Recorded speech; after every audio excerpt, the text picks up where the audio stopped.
ಗಿಡಗಳಿಗೆ ನೀರು ಹಾಯಿಸುತ್ತಿದ್ದ ಟ್ಯಾಂಕರ್ಗೆ ಟಾಟಾ ಏಸ್ ಡಿಕ್ಕಿಯಾಗಿದೆ.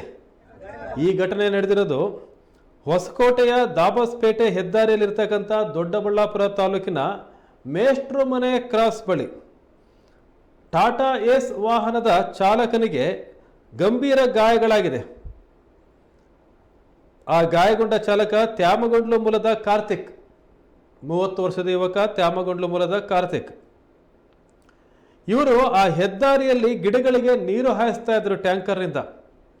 ಆ ಸಂದರ್ಭದಲ್ಲಿ ದಾಬಸ್ಪೇಟೆ ಕಡೆಯಿಂದ ಬಂದಂಥ ಟಾಟಾ ಏಸ್ ಗೂಡ್ಸ್ ವಾಹನ ಹಿಂಬದಿಯಿಂದ ಡಿಕ್ಕಿ ಹೊಡೆದಿದೆ. ಡಿಕ್ಕಿಯಾದ ರಭಸಕ್ಕೆ ಟಾಟಾ ಏಸ್ ಗೂಡ್ಸ್ ವಾಹನ ಚಾಲಕನಿಗೆ ಗಂಭೀರ ಗಾಯಗಳಾಗಿದೆ. ಆತ ಆ ಚಾಲಕ ಸ್ಥಾನದಲ್ಲಿ ಸಿಲುಕೊಂಡಿದ್ದ. ಸ್ಥಳೀಯರು ಪೊಲೀಸರು ಸ್ಥಳಕ್ಕೆ ಬಂದರು. ಈಗ ಗಾಯಾಳುವನ್ನು ಹತ್ತಿರದ ಆಸ್ಪತ್ರೆಗೆ ದಾಖಲಿಸಲಾಗಿದೆ. ಸ್ಥಳಕ್ಕೆ ದೊಡ್ಡಬಳ್ಳಾಪುರ ಗ್ರಾಮಾಂತರ ಠಾಣೆ ಪೊಲೀಸರು ಭೇಟಿ ನೀಡಿ ಪರಿಶೀಲನೆ ಮಾಡಿದ್ದಾರೆ. ಬೆಂಗಳೂರು ಗ್ರಾಮಾಂತರ ಜಿಲ್ಲೆ ದೊಡ್ಡಬಳ್ಳಾಪುರ ತಾಲೂಕಿನ ಮೇಷ್ಟ್ರು ಮನೆ ಕ್ರಾಸ್ ಬಳಿ ಈ ಅಪಘಾತ ಸಂಭವಿಸಿದೆ. ಗಿಡಗಳಿಗೆ ನೀರು ಹಾಯಿಸ್ತಿದ್ದಂಥ ಕಾರ್ತಿಕ್ ಗಾಯಗೊಂಡಂಥ ವ್ಯಕ್ತಿ.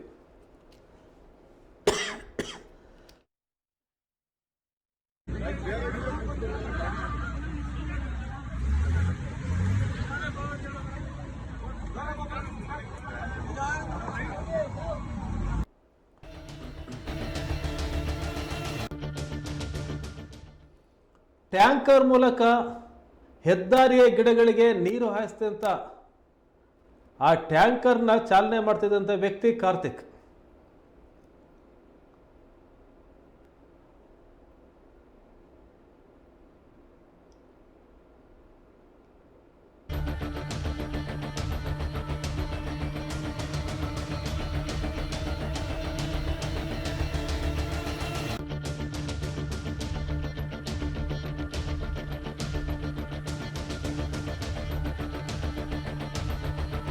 ನೀರು ಹಾಯಿಸ್ತಾ ಇದ್ದಂಥ ಟ್ಯಾಂಕರ್ಗೆ ಟಾಟಾ ಏಸ್ ಡಿಕ್ಕಿ ಹೊಡೆದಿದೆ.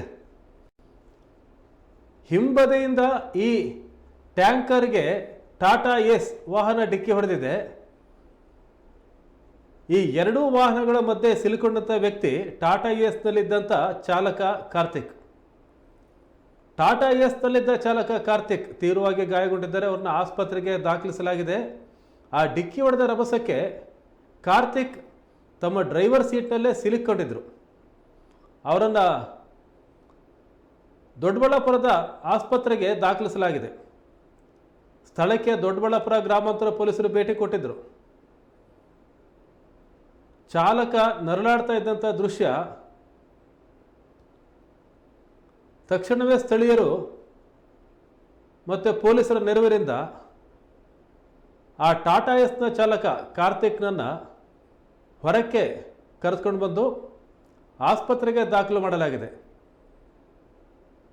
ಹೆದ್ದಾರಿಯಲ್ಲಿ ಟ್ಯಾಂಕರ್ ನೀರು ಹಾಯಿಸ್ತಾ ಇದ್ದಂಥ ಸಂದರ್ಭದಲ್ಲಿ ಟ್ಯಾಂಕರ್ಗಳು ಆವಾಗ ರಸ್ತೆಯ ಬಲಭಾಗದಲ್ಲೇ ಇರಬೇಕಾಗತ್ತೆ. ನೀರು ಹಾಯಿಸ್ಬೇಕಾದ್ರೆ ಆ ಹೆದ್ದಾರಿಯಲ್ಲಿ ವಾಹನಗಳು ತುಂಬ ವೇಗವಾಗಿ ಬರ್ತಾ ಇರುತ್ತೆ. ತುಂಬ ದೂರದಲ್ಲಿದ್ದಾಗ ಮುಂದೆ ಇರತಕ್ಕಂಥ ವಾಹನ ಚಲಿಸ್ತಾ ಇದೆ, ಮುಂದಕ್ಕೆ ಹೋಗ್ತಾ ಇದೆ ಅಂತ ಅನಿಸ್ತಾ ಇರುತ್ತೆ. ಆದರೆ ಹತ್ತಿರ ಬಂದಾಗ ಗೊತ್ತಾಗುತ್ತೆ ಆ ವಾಹನ ನಿಂತಿದೆ ಅಂತೇಳಿ. ಅದಕ್ಕೆ ಹೆಚ್ಚು ಸಮಯ ಇರೋದಿಲ್ಲ. ಒಂದು 5 ರಿಂದ 10 ಸೆಕೆಂಡಲ್ಲಿ ಆ ಚಾಲಕ ತೀರ್ಮಾನವನ್ನು ಮಾಡಬೇಕಾಗತ್ತೆ.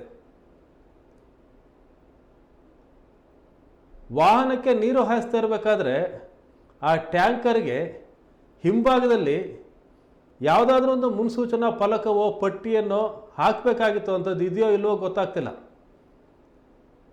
ನಾನು ಈ ವಾಹನ ರಸ್ತೆಯಲ್ಲಿ ನಿಂತಿದೆ ಅಂತ ಸೂಚಿಸೋದಕ್ಕಾಗಿ ಏನಾದರೂ ಒಂದು ಸಂಕೇತ ಇರಬೇಕಾಗಿತ್ತು ಅಲ್ಲಿ. ಆಗ ದೂರದಲ್ಲಿ ಬರ್ತಾ ಇದ್ದಂಥ ವಾಹನಗಳಿಗೂ ಸಹ ಗೊತ್ತಾಗ್ತಾ ಇತ್ತು ಈ ವಾಹನ ನಿಧಾನಕ್ಕೆ ಹೋಗ್ತಾ ಇದೆ ಅಥವಾ ಚಲಿಸ್ತಾ ಇದೆ ಅಂತೇಳಿ. ಆಗ ಅವರು ಪಕ್ಕದ ಟ್ರ್ಯಾಕ್ನಲ್ಲಿ ಹೋಗ್ತಾರೆ. ಅದು ಯಾವುದೂ ಇಲ್ಲ ಅಂತಂದರೆ ಹತ್ತಿರ ಬಂದಾಗ ಮಾತ್ರ ಗೊತ್ತಾಗುತ್ತೆ ಈ ಮುಂದೆ ಇರತಕ್ಕಂಥ ವಾಹನ ಚಲಿಸ್ತಾ ಇಲ್ಲ, ನಿಂತಿದೆ ಅಂಥೇಳಿ. ಆಗ ಯಾವುದೇ ತೀರ್ಮಾನ ತೆಗೆದುಕೊಳ್ಳೋಕ್ಕೂ ಸಹ ಅವಕಾಶ ಇರೋದಿಲ್ಲ.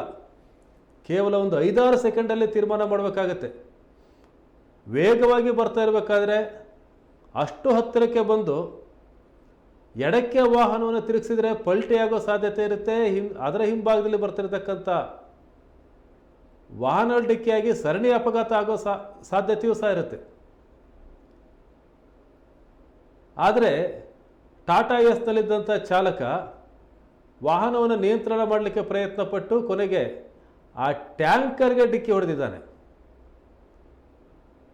ಅಪಘಾತದ ಗಾಯಾಳುವಾಗಿದ್ದಾನೆ ಕಾರ್ತಿಕ್. ಆತನನ್ನು ಆಸ್ಪತ್ರೆಗೆ ದಾಖಲಿಸಲಾಗಿದೆ. ವಾಹನಕ್ಕೆ ಡಿಕ್ಕಿ ಹೊಡೆಯುವ ಬದಲು ಪಕ್ಕಕ್ಕೆ ತಿರುಗಿಸಿದ್ರೆ, ಎಡಭಾಗಕ್ಕೆ ತಿರುಗಿಸಿದ್ರೆ ಮತ್ತೊಂದು ಏನೋ ಆಗೋ ಸಾಧ್ಯತೆ ಇತ್ತು. ಆದರೆ ಈ ಚಾಲಕ ತನ್ನ ಜೀವವನ್ನೇ ಪಡವಾಗಿಟ್ಟು ವಾಹನವನ್ನು ನಿಯಂತ್ರಣ ಮಾಡಲಿಕ್ಕೆ ಪ್ರಯತ್ನಪಟ್ಟು ಆ ನಿಂತಿದ್ದಂಥ ಅಥವಾ ನಿಧಾನವಾಗಿ ಚಲಿಸ್ತಾ ಇದ್ದಂಥ ಹೆದ್ದಾರಿಯ ಗಿಡಗಳಿಗೆ ನೀರು ಹಾಕ್ತಾ ಇದ್ದಂಥ ಟ್ಯಾಂಕರ್ ವಾಹನಕ್ಕೆ ಡಿಕ್ಕಿ ಹೊಡೆದಿದ್ದಾನೆ. ಆತನನ್ನು ಈಗ ದೊಡ್ಡಬಳ್ಳಾಪುರ ಆಸ್ಪತ್ರೆಗೆ ದಾಖಲಿಸಲಾಗಿದೆ. ದೊಡ್ಡಬಳ್ಳಾಪುರ ಗ್ರಾಮಾಂತರ ಠಾಣೆ ವ್ಯಾಪ್ತಿಯಲ್ಲಿ ಈ ಘಟನೆಯಾಗಿದೆ. ಮೇಷ್ಟ್ರು ಮನೆ ಕ್ರಾಸ್, ದೊಡ್ಡಬಳ್ಳಾಪುರದ ಮೇಷ್ಟ್ರು ಮನೆ ಕ್ರಾಸ್ನಲ್ಲಿ ಈ ಅಪಘಾತ ಆಗಿರೋದು.